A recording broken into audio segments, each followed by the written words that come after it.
दोस्तों, बचपन में एक सपना होता है, जंगल में जाना, तारों के नीचे सोना, दोस्तों के साथ रात भर जागना, आग के इर्द गिर्द बैठकर कहानियां सुनाना।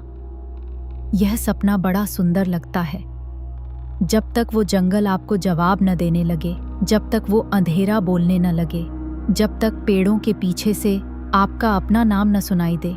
आज की कहानी है 7 दोस्तों की, जो एक विद्यालय की शिविर यात्रा पर गए थे। उन्होंने सोचा था यह उनके जीवन की सबसे यादगार रात होगी। वो सही थे, लेकिन जिस वजह से यादगार हुई वो उन्होंने कभी नहीं सोचा था। और उनमें से एक जो वापस आया, वो शायद वही नहीं था जो गया था। यह उसी रात की कहानी है। नवंबर का महीना था। राजकीय विद्यालय देहरादून के 10वीं कक्षा के छात्र एक विशेष शिविर यात्रा पर निकले थे, चक्राता के घने जंगलों की ओर। यह यात्रा हर साल होती थी। प्रकृति से जुड़ाव, दल कार्य और साहस परीक्षण, यही उद्देश्य था। लेकिन इस बार नेक कुछ अलग होने वाला था। बस जब जंगल के रास्ते पर मुड़ी तो आकाश में बादल घिराए थे, घने, काले, जैसे किसी ने ऊपर से एक चादर खींच दी हो। अरे यार, बारिश आएगी क्या? रोहन ने खिड़की से बाहर देखते हुए कहा। आने दे, और मजा आएगा, कबीर ने हंसते हुए कहा। कबीर 6 फुट का, हमेशा हंसता हुआ, कभी न डरने वाला। उसके लिए यह यात्रा सिर्फ मस्ती थी। रोहन उसका सबसे पुराना दोस्त था। दोनों बचपन से साथ थे। एक ही मोहल्ला, एक ही विद्यालय, एक ही सपने। बाकी दोस्त थे सिया, मानव, प्रिया, अर्जुन और तनु। 7 दोस्त, एक जंगल, एक रात। शिविर स्थल पर पहुंचते पहुंचते शाम के 5 बज गए। अध्यापकों ने तंबू लगवाए, रसोई की व्यवस्था की और बच्चों को हिदायत दी। जंगल में अकेले मत जाना, रात को तंबू से बाहर मत निकलना। कबीर ने रोहन को देखकर आंख मारी। सुना? अकेले मत जाना। हाँ सुना, और तू पहला होगा जो नियम तोड़ेगा, रोहन ने कहा। दोनों फिर हंसे। रात का खाना खाकर सब अपने अपने तंबू में चले गए। आग धीरे धीरे बुझने लगी। जंगल की आवाजें, झींगुरों की आवाज, दूर कोई पक्षी, पत्तों की सरसराहट, सब मिलकर एक अजीब सा संगीत बना रहे थे। रोहन लेटा था, आंखें बंद थीं, नींद आने ही वाली थी। तभी बाहर से आवाज आई, रोहन। एक फुसफुसाहट, बहुत धीमी, बहुत पास। रोहन की आंखें खुल गईं। उसने इधर उधर देखा। तंबू में कबीर सो रहा था, गहरी नींद में, थोड़ा खर्राटा भी। फिर वो आवाज कहां से आई? रोहन, इधर आ। रोहन उठ बैठा। आवाज कबीर की थी, बिल्कुल कबीर जैसी। वही लहजा, वही अंदाज। लेकिन कबीर तो सो रहा था। रोहन ने कबीर को हिलाया। कबीर, कबीर, उठ। कबीर ने आंखें मलीं। क्या हुआ यार? सोने दे। तूने अभी मुझे बुलाया? क्या? नहीं, मैं सो रहा था। रोहन ने तंबू के बाहर झांका। जंगल, अंधेरा और हाँ, खामोशी, बस खामोशी। उसने सोचा शायद नींद में सुना होगा, शायद सपना था। वो फिर लेट गया, लेकिन नींद नहीं आई। अगले दिन सुबह जब नाश्ते पर सब इकट्ठे हुए तो सिया ने धीरे से कहा, रात को कुछ हुआ क्या? सबने उसकी तरफ देखा। क्यों? रोहन ने पूछा। मुझे रात को प्रिया की आवाज सुनाई दी, बाहर से। वो मेरा नाम ले रही थी। सिया ने कहा। उसके चेहरे पर हल्की बेचैनी थी। प्रिया ने तुरंत कहा, मैं रात को सोई थी, मैंने कुछ नहीं बोला। दोनों ने एक दूसरे को देखा। मुझे भी, रोहन ने धीरे से कहा, मुझे भी कबीर की आवाज आई थी, जंगल की तरफ से। थोड़ी देर चुप्पी रही। कबीर ने हंसते हुए कहा, यार जंगल में होते हो, अजीब अजीब आवाजें आती हैं, कोई जानवर रहा होगा। जानवर नाम लेते हैं? सिया ने पूछा। कबीर चुप हो गया। अध्यापक पास थे, इसलिए बात आगे नहीं बढ़ी। लेकिन उस दिन दोपहर को जब वो जंगल में भ्रमण पर गए, वहां तो हर कोई थोड़ा सतर्क था। पेड़ घने थे, रोशनी कम थी, पत्तों की आवाज लगातार आ रही थी, और कहीं कहीं बहुत दूर से ऐसा लगता था जैसे कोई उन्हें देख रहा हो। दूसरी रात सब तंबुओं में थे। रात के करीब 2 बजे अर्जुन उठा।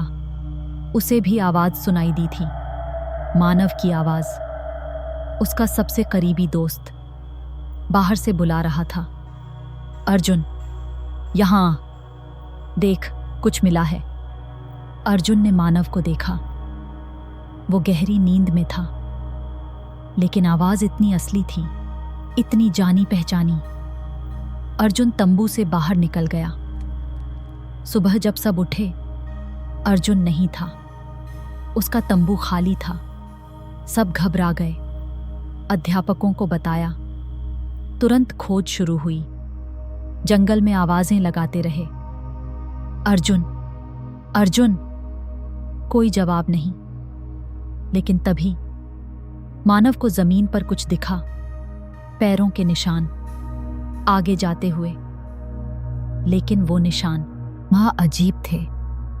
पहले तो इंसान के पैरों जैसे, लेकिन आगे जाते जाते वो बदल गए। उंगलियां लंबी होने लगीं, पैर का आकार बिगड़ने लगा, जैसे कुछ था जो इंसान की तरह चल रहा था, लेकिन इंसान था नहीं। यह क्या है? प्रिया ने कांपती आवाज में पूछा। कोई जवाब नहीं दे सका। तभी दूर से अर्जुन की आवाज आई, यहां हूं, यहां। सब उस दिशा में दौड़े और अर्जुन मिला, एक पेड़ के नीचे बैठा, सहमा हुआ, कांपता हुआ। क्या हुआ? तू यहां कैसे आया? रोहन ने पूछा। अर्जुन ने ऊपर देखा।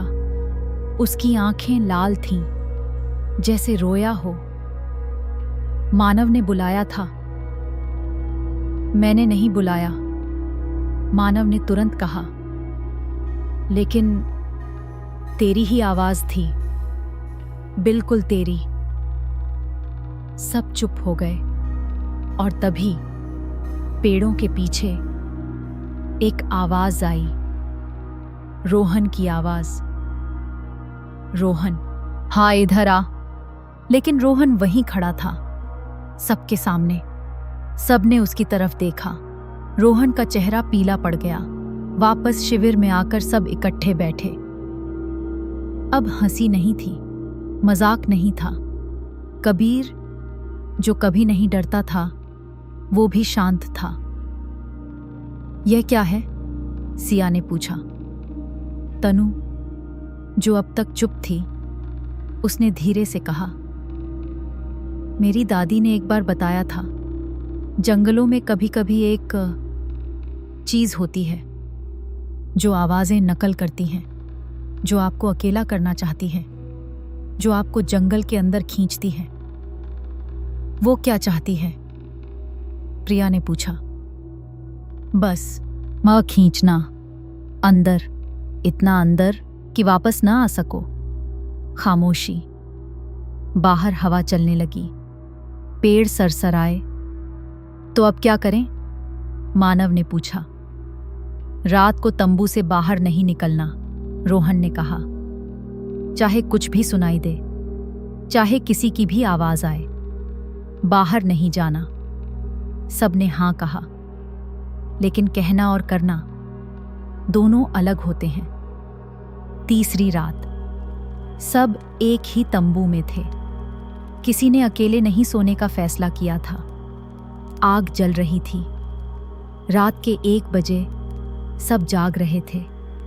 आंखें खुली, तभी बाहर से एक एक करके सबके नाम, रोहन, कबीर, सिया, मानव, प्रिया, अर्जुन, तनु, सातों नाम एक एक करके, और हर नाम के साथ वो आवाज़ बदलती जा रही थी। कभी माँ की आवाज़, कभी दादा की, कभी किसी बचपन के दोस्त की, जैसे वो चीज़ उनके दिमाग के अंदर झांक रही थी, जैसे उसे पता था किसकी आवाज़ पर कौन कमज़ोर पड़ेगा। बाहर मत जाना, रोहन ने धीरे लेकिन दृढ़ता से कहा।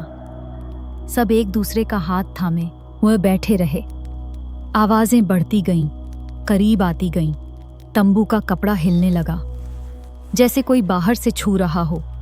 प्रिया की आंखें भर आईं। कबीर के हाथ कांप रहे थे।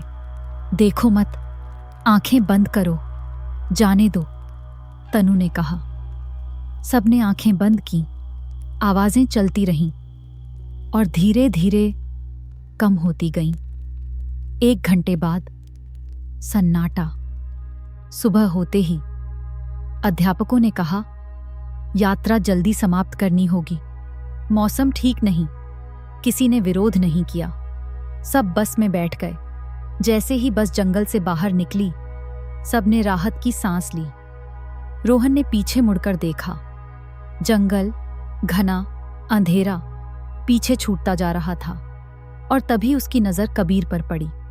कबीर खिड़की से बाहर देख रहा था और मुस्कुरा रहा था। अजीब मुस्कान, बहुत अजीब। कबीर, ठीक है? रोहन ने पूछा। कबीर ने मुड़कर देखा। आंखें एक पल के लिए जैसे खाली लगीं, फिर सामान्य हो गईं। हाँ यार, बिल्कुल ठीक, रोहन ने अजीब महसूस किया। लेकिन उसने सोचा, शायद थकान है, शायद रात भर जागने का असर है। घर पहुंचने पर सब अपने अपने घर चले गए। उस रात रोहन को कबीर का संदेश आया। यार, मुझे उस जंगल की याद आ रही है, चलते हैं फिर? रोहन ने संदेश पढ़ा। अजीब लगा। कबीर, वही कबीर जो वहां से भागना चाहता था, वो वापस जाना चाहता है? उसने जवाब नहीं दिया। अगले दिन कबीर विद्यालय आया। सब कुछ सामान्य था, हंसी मजाक सब ठीक। लेकिन दोपहर के खाने पर जब सब साथ बैठे थे, कबीर ने अचानक मानव की तरफ देखा और मानव की आवाज में बोला, अर्जुन, यहां आ। सब चौंक गए। कबीर ने खुद भी चौंक कर देखा, जैसे उसे पता ही नहीं था कि उसने क्या कहा। क्या हुआ? मैंने क्या कहा? उसने पूछा। सब चुप थे। रोहन का दिल डूब गया। दस्तों, वो जंगल आज भी वहीं है, चक्राता की पहाड़ियों में, घना, शांत, सुंदर। हर साल विद्यार्थी वहां जाते हैं, शिविर लगाते हैं, तारों के नीचे सोते हैं, और कभी कभी रात को किसी को अपना नाम सुनाई देता है, किसी जानी पहचानी आवाज में। वो आवाज बुलाती है, और जो जाता है वो लौट आता है। लेकिन जो लौटता है, क्या वही होता है जो गया था? रोहन को आज भी नहीं पता। वो कबीर के साथ बैठता है, हंसता है, बातें करता है। लेकिन कभी कभी जब कबीर सोचता है कि कोई नहीं देख रहा, तो उसके होंठ हिलते हैं, और बहुत धीमे से, किसी और की आवाज में किसी का नाम लेता है। दोस्तों, अगर कभी जंगल में रात को कोई तुम्हारा नाम पुकारे, तो एक बार जरूर सोचना, क्या वो सच में वही है जिसकी आवाज लग रही है, या जंगल ने उसे भी अपना बना लिया।